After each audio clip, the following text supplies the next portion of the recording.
À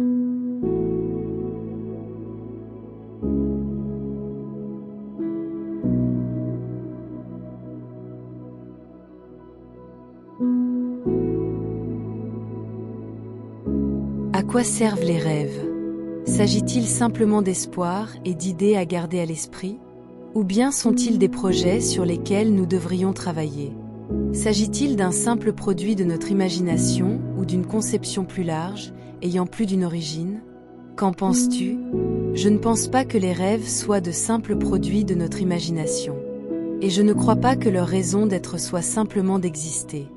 Je pense qu'ils sont là pour une raison.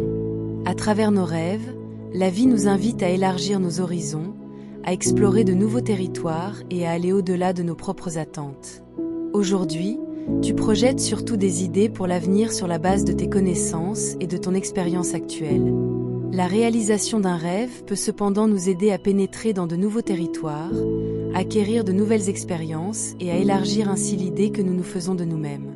Tu ne crois pas que ce soit le cas? Par conséquent, les rêves ne doivent pas être pris à la légère. L'univers, la vie et Dieu lui-même rêvent à travers et avec nous. Leur expansion et leur enrichissement dépendent de la réalisation de ces rêves. Vois-tu cela? Nous sommes tous connectés. Tu te souviens?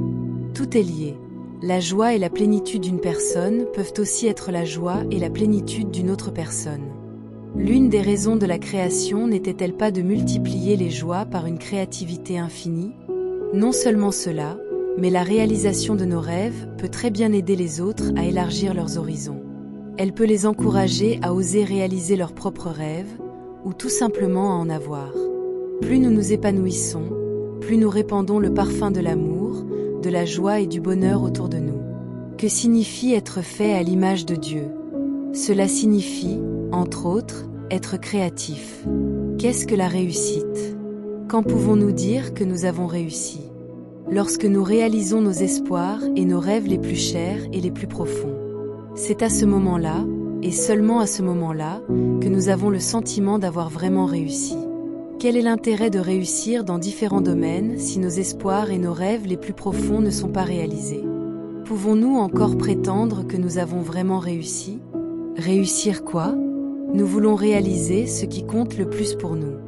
Ce qui compte le plus, c'est l'accomplissement de notre but en tant qu'enfant de Dieu et la réalisation de nos espoirs et de nos rêves.